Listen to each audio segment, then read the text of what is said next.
so everyone should be able to see my screen now. Like He-Man said, my name is Zach Graves. I'm a senior application engineer here at SmartUQ, and we're going to be going over this first step in integration we're taking with MSC software. So a little background on our company. Everyone on the line is probably pretty familiar with MSC and some of the tools that they offer, including what we'll be covering today, our integration with Adam's View. But SmartUQ, we're a predictive analytics and uncertainty quantification software and consulting company. So we consult on projects that handles predictive analytics and uncertainty quantification, but we also sell a software suite that allows you to perform this type of analysis. And that's what we'll be covering in this webinar, how that software suite links into Adam's View. So our mission is to deliver innovative software solutions that solve difficult problems in industry, in engineering and industrial applications. So the tool and the methodology that the tool employs and that we employ here for performing predictive analytics is industry agnostic. We have customers in the automotive industry, the aerospace industry, medical device, heavy machinery, all over the place. These types of issues with uncertainty quantification come up in any engineered system that's being mass produced. And our customers include people from all these industries, as well as people in different phases of the product life cycle. So engineering groups, testing groups, analysis groups, whether it's industry, government.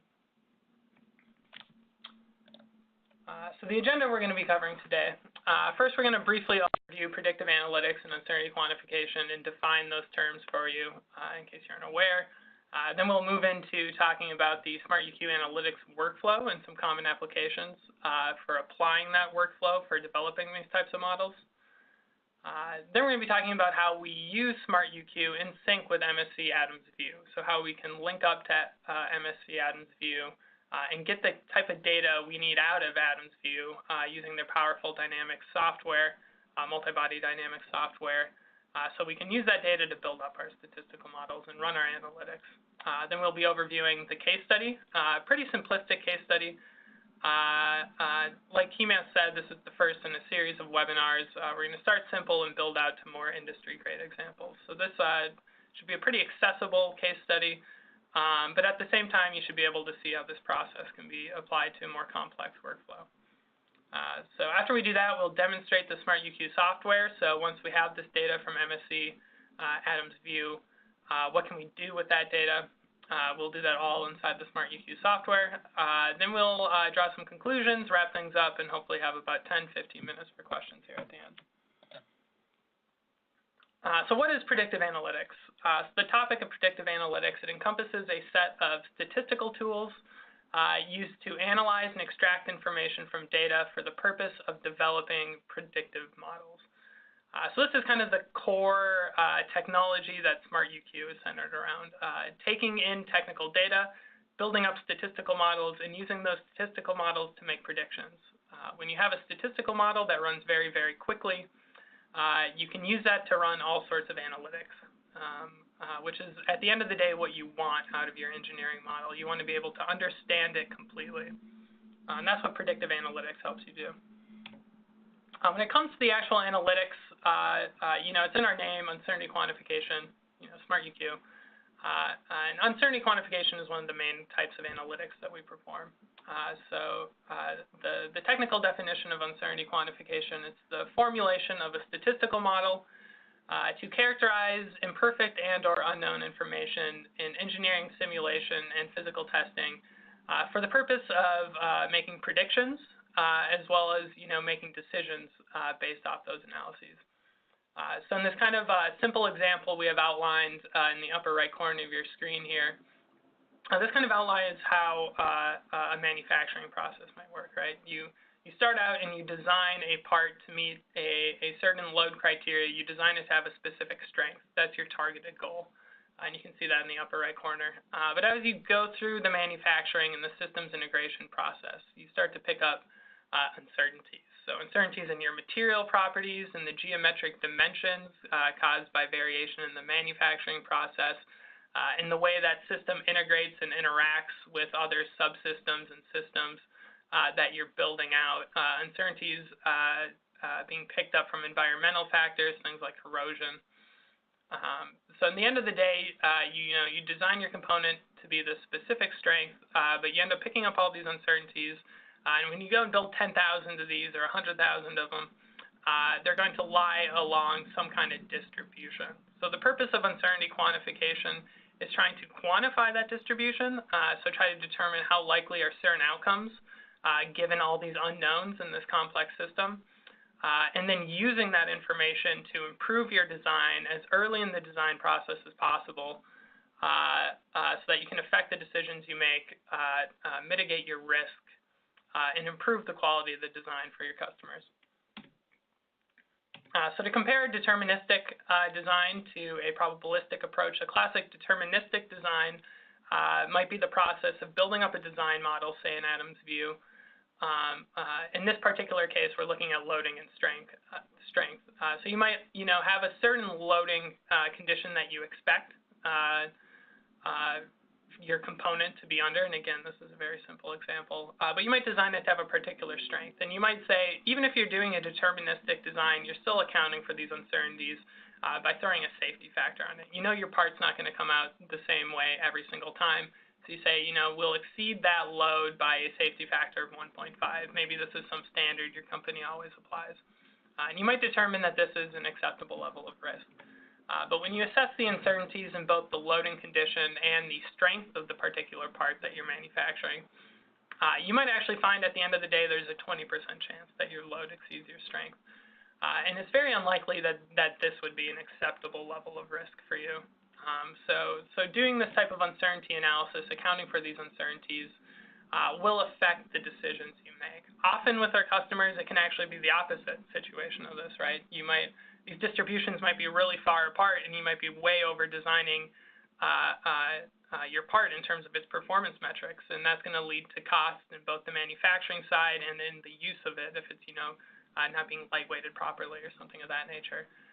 So whether you're being over conservative or under conservative with your design process, accounting for these uncertainties, it's going to let you know how your part's going to perform, and it's going to affect the decisions you make down the road. So this list could go on for forever and ever. There's a lot of sources in uncertainty when you're building simulations and trying to compare it to test data. But this just gives you kind of an idea of where these uncertainties can appear in your simulation models as well as your physical test. So any system input, including an initial condition, boundary condition, or transient forcing function, that's you imposing some kind of assumption on the context of use for your particular system. And that's going to introduce some uncertainty into your analysis, how you've made those assumptions, how you've chosen those boundary conditions.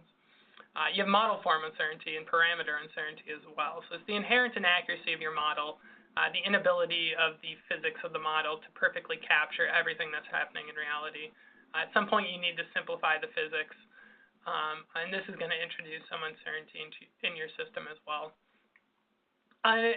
And that travels through to the specific parameters you build, say geometric parameters or material property parameters. These are all assumptions that are going to stochastically vary when you actually go to, make these parts. So that introduces uncertainty as well. Computational numerical uncertainty, that covers things like discretization error if you're doing finite element analysis. At some point you can only make the mesh so fine, and you're introducing some kind of approximation that's going to introduce uncertainty as well.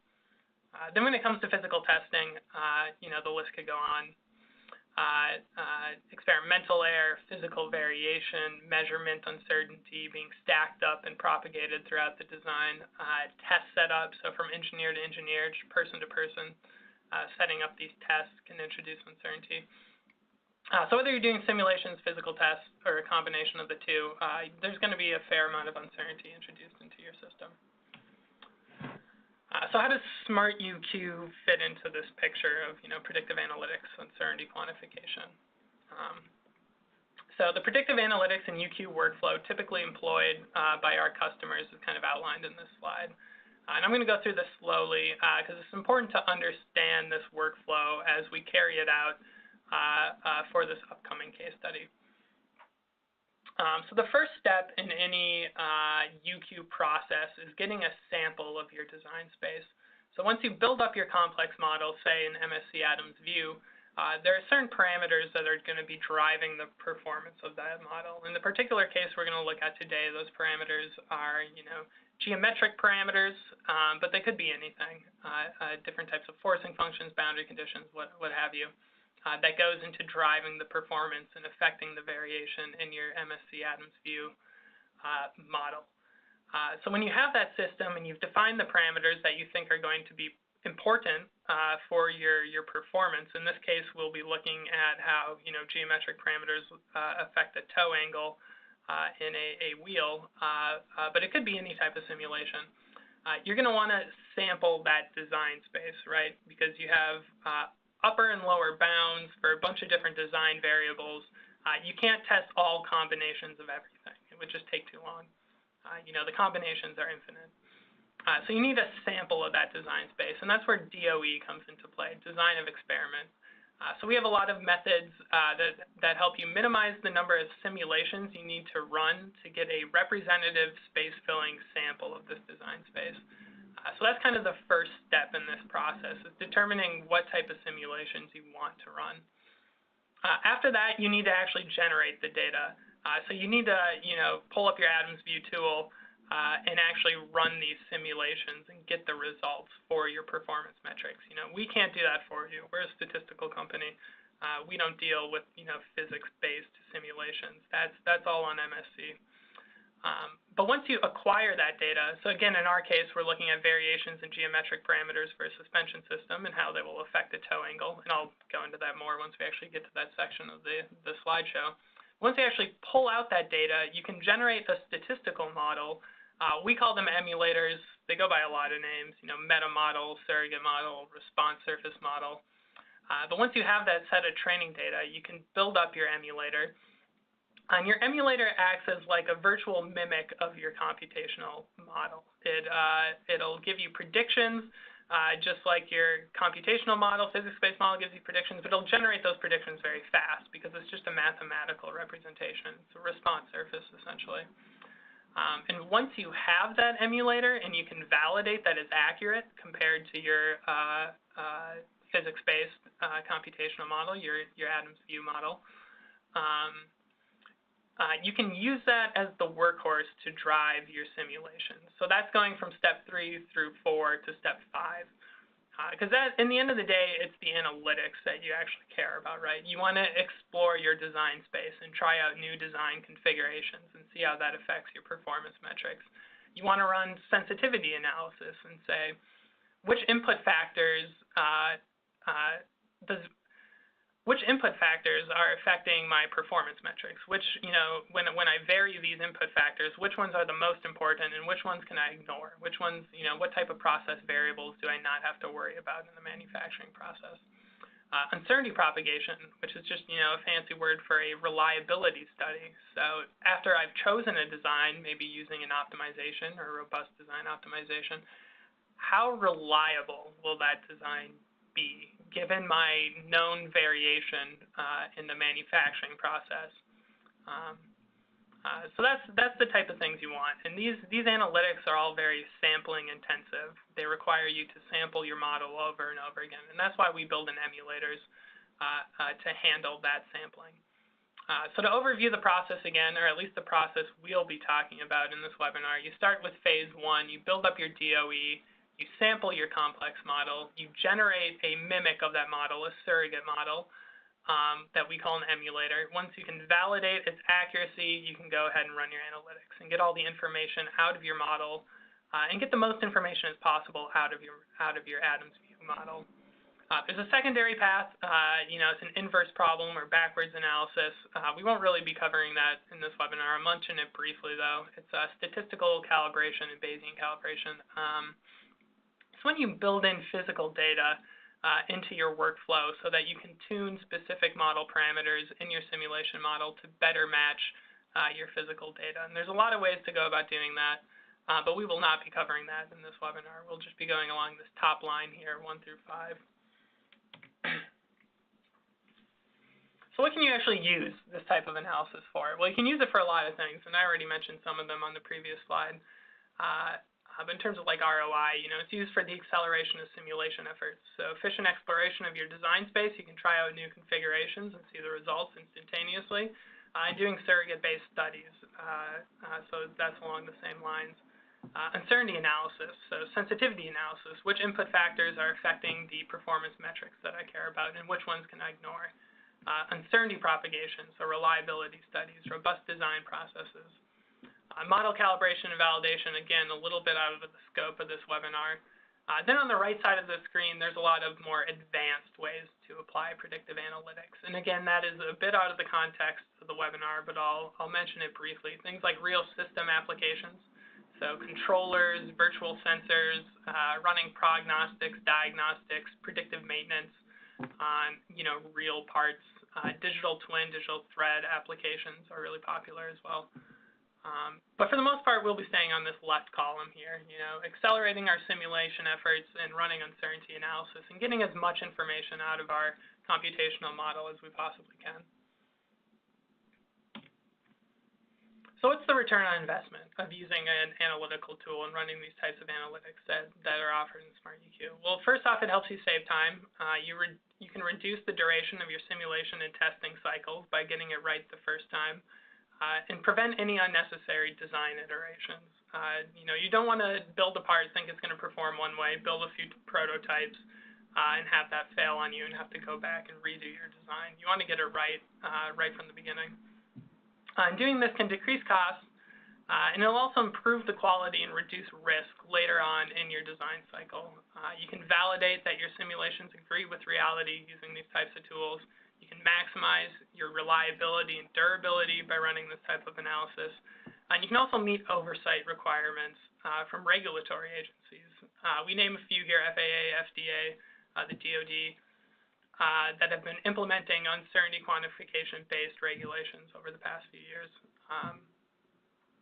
But in the end of the day, this all boils down to getting the right information as soon as possible about your model so that you can make important design decisions. So how does SmartUQ interface with MSC Adams, specifically Adams View? Well, to do this type of workflow, generally the user will need to select their Adams command file for study, so their Adams View command file.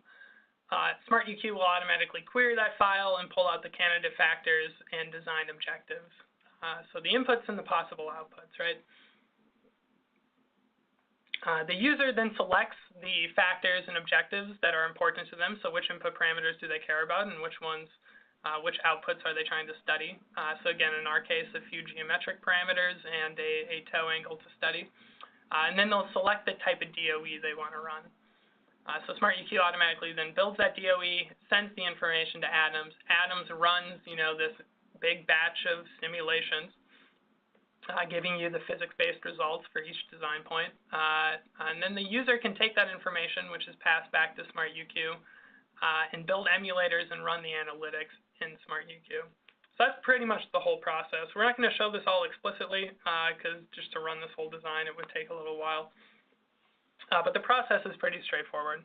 So the current implementation, as Hemant mentioned in the beginning of the webinar, is only with Adams View, but we will be building in an extension with Adams Car, available later this year, and expanding throughout the huge array of MSC products. So the case study that we're going to be looking at to show you how these types of analytics can be used in sync with an Adams View model is this quarter vehicle toe angle. So we have this quarter of the vehicle, some arms and different bars to mimic the suspension system, as well as this tire model. So the simulation that's taking place is the wheel is undergoing a prescribed vertical displacement. So essentially it's a car running over a bump. And the factors that we've chosen to study on the input side for the suspension system are the length of the upper arm, the length of the lower arm in blue, and then the resting angles of the arms in the neutral position. So they're angles with respect to the horizontal when the car is in its neutral position, so hasn't been displaced yet.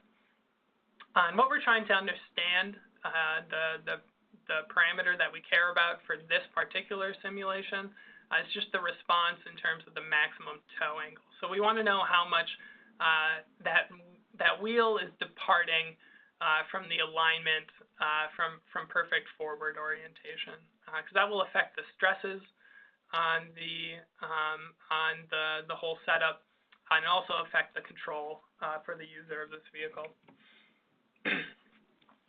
So the videos we have built in here just kind of show from different views how this simulation is working. So this first one's the side view, and you can see the parameters in the upper side of the screen that we parameterize, these lengths and these angles, so you can understand those a little better. And I'll rerun this again to give you another view of that. And you can see the prescribed vertical displacement in that respect. And how the displacement affects the toe angle can be seen in this video. As it goes up and down, you can see the wheel kind of shifts and wobbles from side to side. So we want to minimize that as much as possible. And that'll be the goal of this simulation. So again, fairly simple design model, but hopefully you'll be able to see how this process can be played out for more complex systems. So this workflow should look pretty familiar to you. It's very similar to what I showed on the previous slide, or a few slides ago. We'll be starting out with a design of experiment in SmartUQ, in this case something called the slice design. I'll explain that a little bit more in the next slide. But we'll be running batches of simulations through the MSC Atoms tool, Atoms View tool, and we'll be getting the toe angle as the result. So we'll be essentially generating a bunch of design points that's representative of the design space in this first block, and then running it through the MSC Atoms tool to get our response. Once we have that training data, we can generate the emulator, so generate our virtual representation of this system that can be sampled even quicker.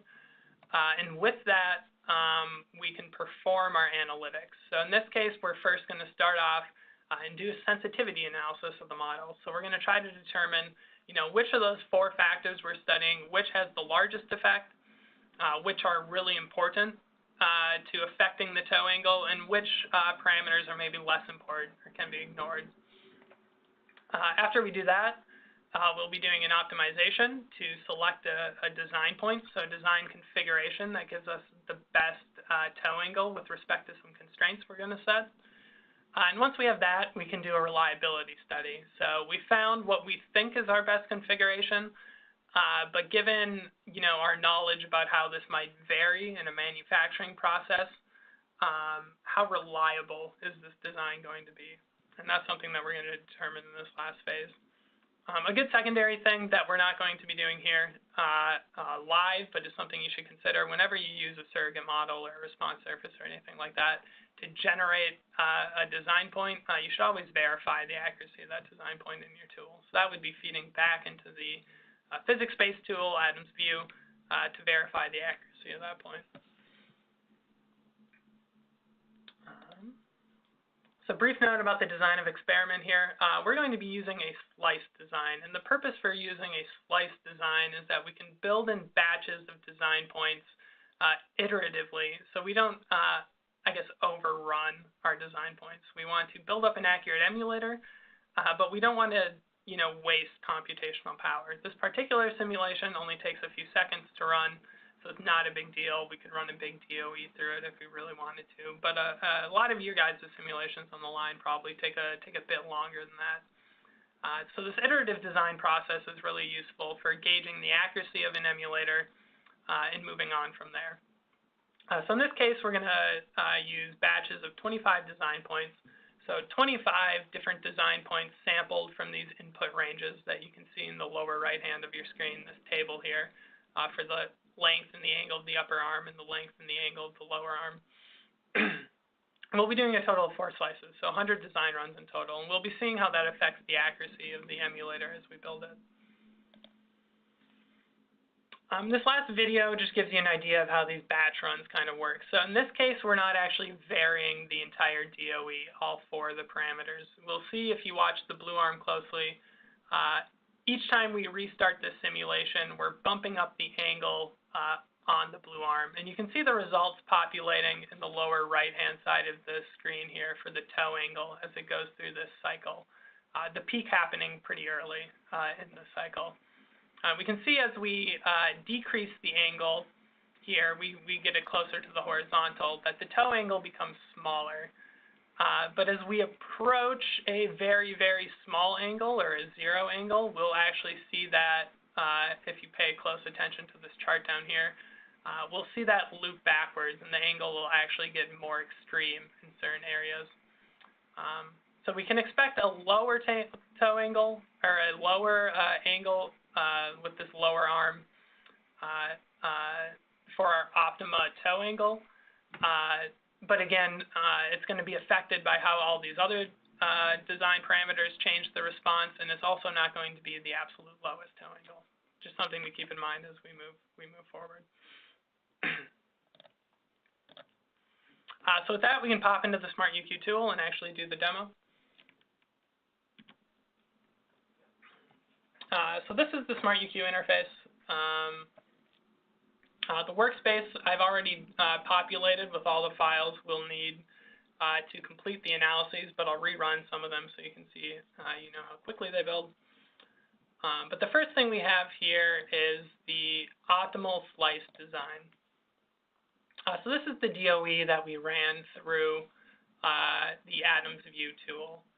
So again, a DOE is just a bunch of design combinations that we can run through the Adams tool to see what the response is in that particular area in the design space. So in this case, we have a 4-dimensional design space shown in this scatter plot matrix.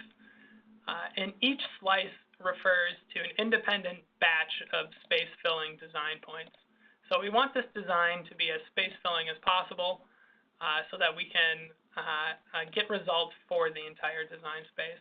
So we start off with a pretty small DOE, 25 points for a 4-dimensional system. That's pretty on the small side, and we build all the way out to 100 design points, which is on the large side for a DOE with this dimensionality. And you can see the results populated in the side screen here. So this is the results of that study. You have the DOE for the first 25 points with the additional row here representing the output max toe angle. So we can get a little better visualization of that if we use this tool here.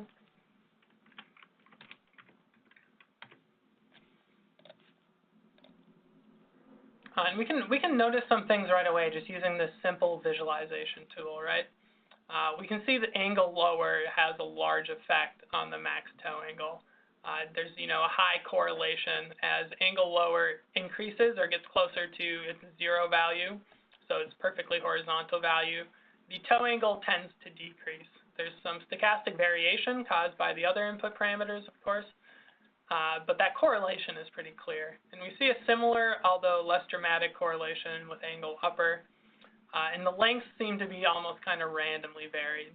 So I can suspect just by running these first 25 design points that angle lower and angle upper are probably going to be my most sensitive parameters, most impactful parameters, I should say. But we went through and ran this. So first with the first 25 points, then with the 50 points, so an additional 25 points, all the way up to 100 points. And we used that to construct some emulators. So what you're seeing here is an emulator built with the first 25 data points. And the first plot that we show when you open up an emulator that's populated, and constructing the emulator is pretty straightforward. There are a lot of settings that you can choose from, but in this case, we'll just use some of the automatic settings listed here. And it generates very quickly. But what we can see from this leave one out prediction plot, what this is telling you is how accurate is your emulator, or the estimate, rather, of how accurate this emulator is, and how it generates this plot as it goes through and it generates the emulator for every point except for one individual point. So in this case, I'm scrolled over 0.4. So it leaves out that point, generates the emulator, makes a prediction using that point, and compares the prediction to the known value. And it'll go through and do that for all the points and plot it along this axis. So in this case, this particular point is off by a value of about 0.05. And we can see the average CV error, so the average cross-validation error is about 0.075. So that's how much you're off on average. So the better these points align along the diagonal, we have the true value and the predicted value on the x-axis, the true value on the y-axis.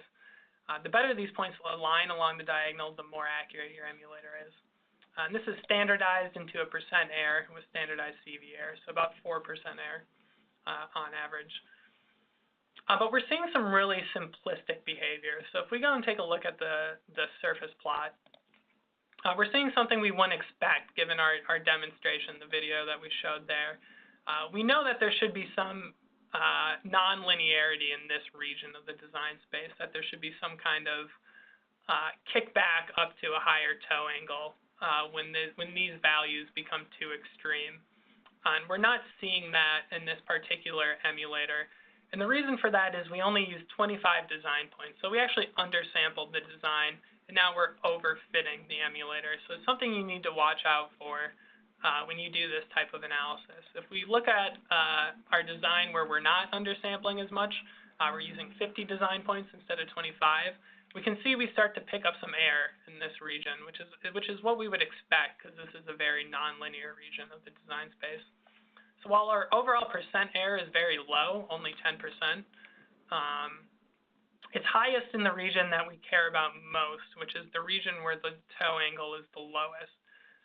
And we can see why that is if we look at the surface plot for this particular emulator.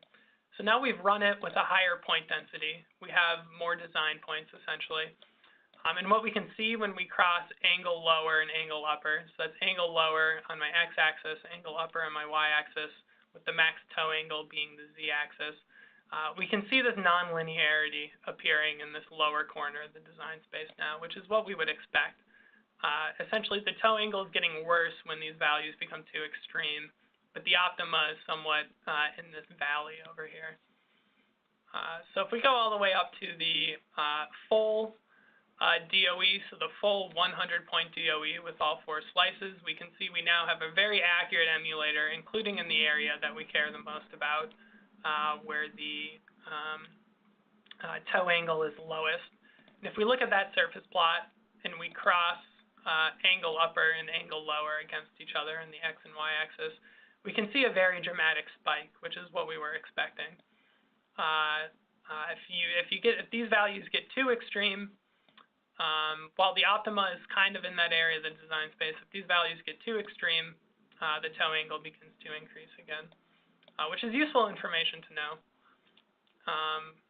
So while we may have thought we had a very accurate emulator with this first slice, we see as we expand and add in more design points and higher point density that we're now picking up the nonlinearities that we expected, and we can trust this emulator moving forward. So this is what we'll use to drive our analytics.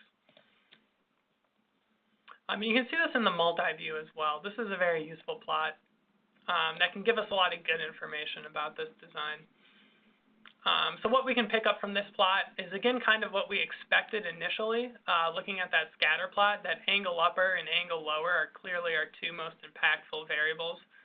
What this is plotting, by the way, is all these input parameters on the x-axis against our output, or it turns out just we only have 1 output parameter, but our output parameters on the y-axis are all being plotted out here.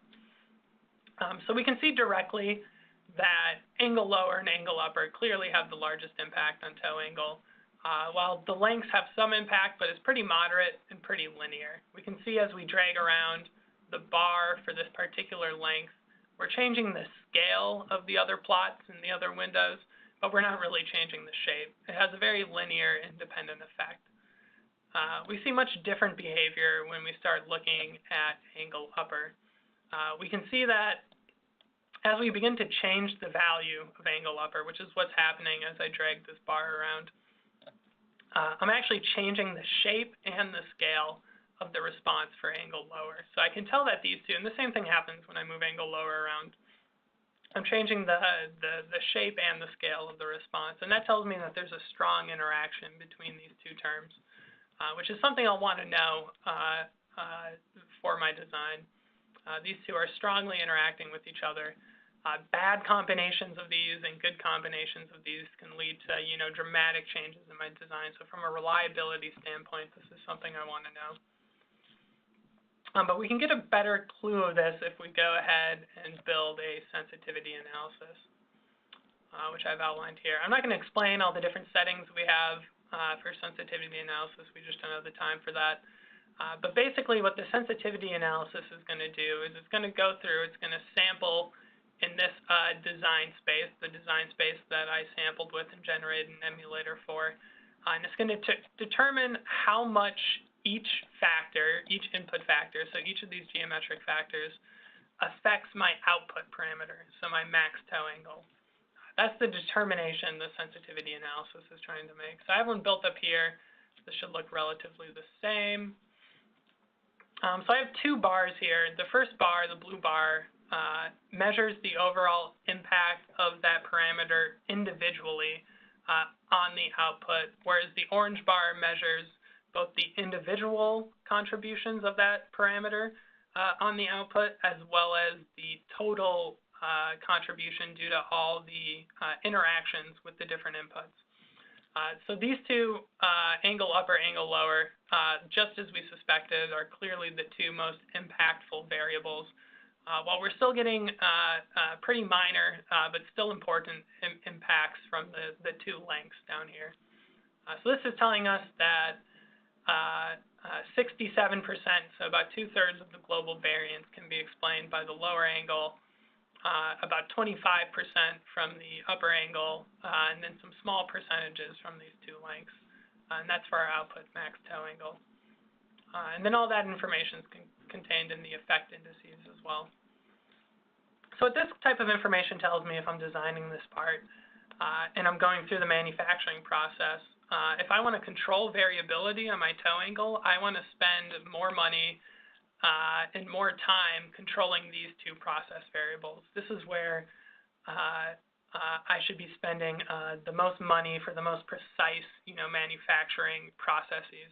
Whereas these two lengths are less important. They have less effect, and they're going to affect my toe angle in much smaller amounts. I can apply, a coarser manufacturing technique for those.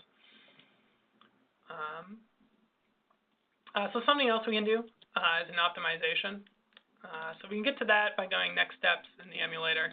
But I already have one set up here that uses our full Slice 4 emulator. But we'll take a look at how we set that up. So optimization, again, my goal for this study, again, is to minimize the max toe angle. And I put some constraints on it as well to make it a little more interesting and make sure that I don't go too far outside of my design space here. But all I'm doing is applying an objective of minimizing the toe angle. I'm limiting the design space in terms of the output parameter, or the input parameters as I see fit. I'm not putting any constraints on the toe angle. And since we only have one objective, one output, it's an individual optimization. So it runs very quickly. And what we get is our best input configuration given our design goals, as well as our input constraints.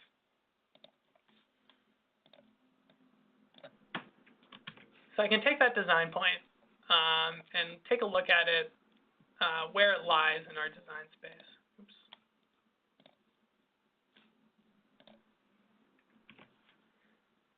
And we can see it's just exactly where we expected, right? It's in that valley that we showed in the surface plot.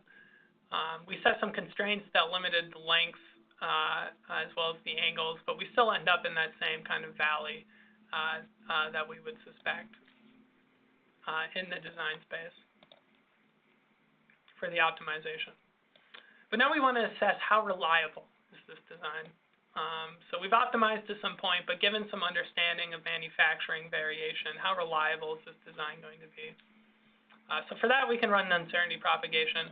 Again, we could get there via next steps, set this all up explicitly, normal distributions where we have our design target and the expected variance. I'll just go through and do that and just load up this one I already ran. So in this column, we're assuming everything varies normally, which might not be the case. There's a bunch of other distributions you can choose. But now we're saying, okay, we've picked this design. We've optimized to these points for our design variables for the various angles and lengths. But now there's some variance that's going to happen in the manufacturing process. We know they're not going to come out this way all the time. So I just kind of applied some random tolerances that are probably a little extreme for illustrative purposes.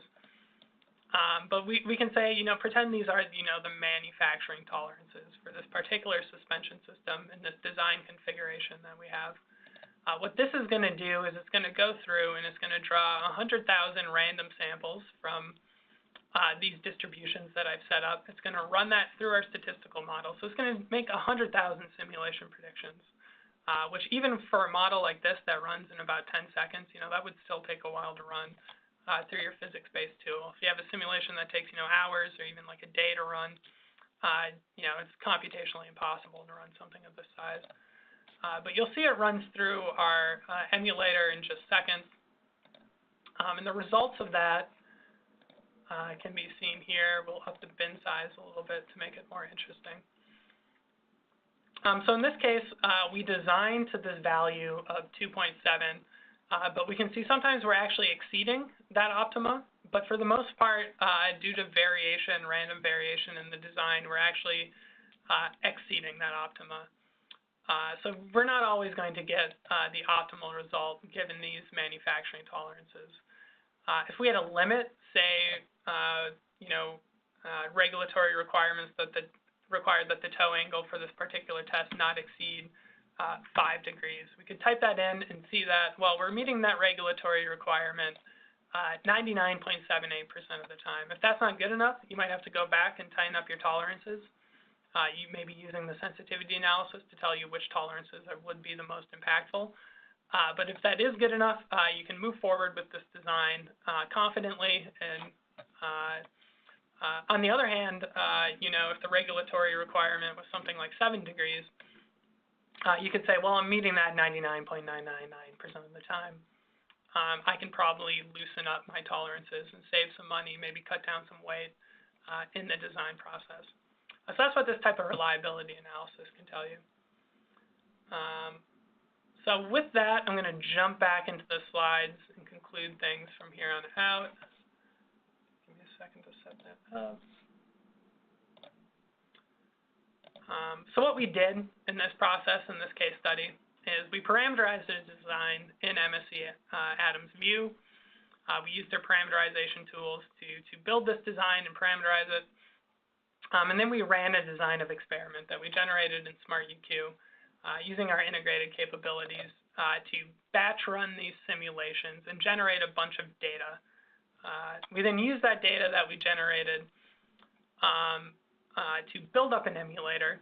And with that emulator, and once we verified the accuracy of that emulator, which is an important part of the process, we were able to use that to drive all of our analytics. So in this case, we did an optimization, we did a sensitivity study to figure out which factors were the most important, and we also did a reliability study.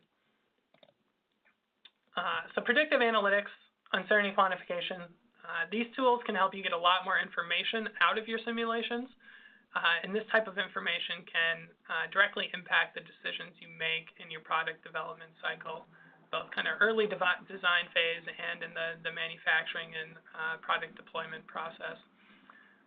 SmartUQ, it offers a flexible suite of tools that, in coordination with powerful dynamic simulation capabilities that you can find in Adams View, as well as other MSC products, allow you to perform this analysis and glean new insights into your product that will affect your decision making.